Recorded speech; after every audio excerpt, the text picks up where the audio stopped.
I'm Chris Vaughn and this is Chris Kitchen. Today I'm going to show you some meal prep on making some very simple breakfast sandwiches with these simple ingredients, and you're going to save tons of money and not have to blow it at one of those fancy schmancy places, honey. We're making breakfast croissant sandwiches and we're going to get started now.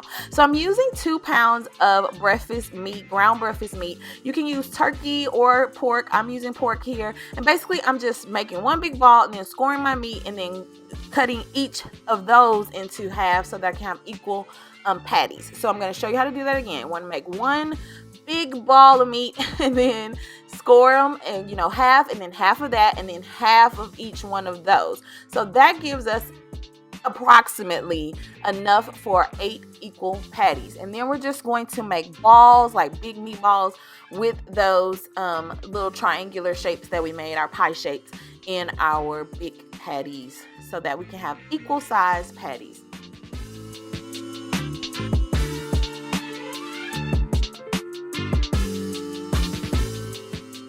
Now, if you find, like I kind of borrowed some, you may find that some of them aren't quite the same, and you can kind of feel for this. But the ideal is to get them as equally proportioned as possible so that you can have the exact same amount of meat going on to each one. Now, you could use a scale and weigh them out and all that good stuff, but I just find this is quick and easy.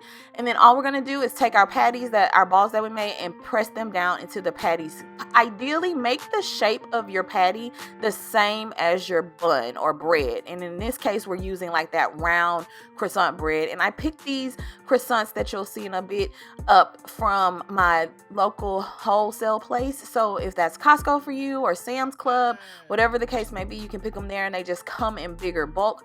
Or if you just stop by your local grocery store in the bakery section, you can pick some up from there as well. So I'm just making my patties according to that size that I have for my croissants.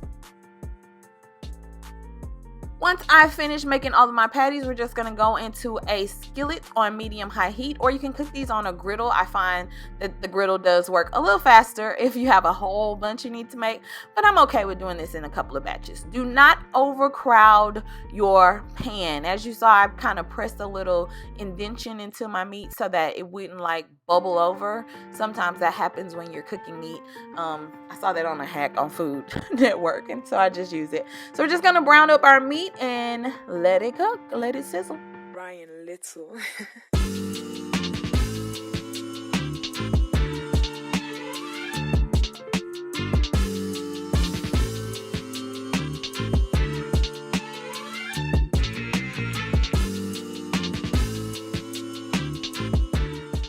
Once your patty is to your liking, this is kind of how we like it. It is a little blonde on one side, but this is the side. I'm gonna flip those back over because I want it to be nice and brown like that one right there. It's so pretty.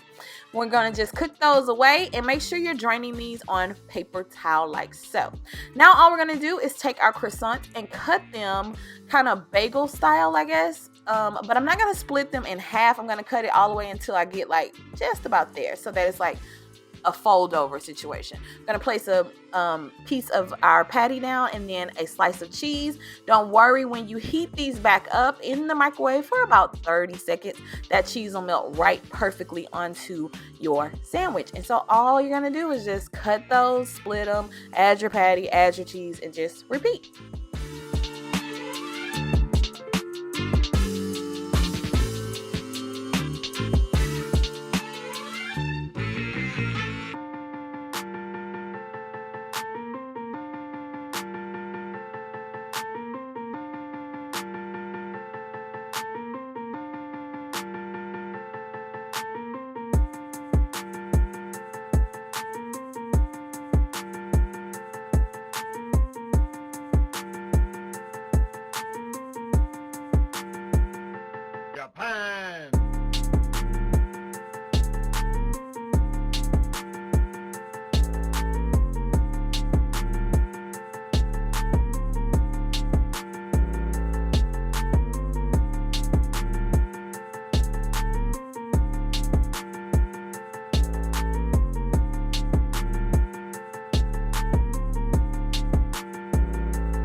if you're extra like me, you'll stack them up in a pyramid like so, or you'll just go ahead and add one and enjoy.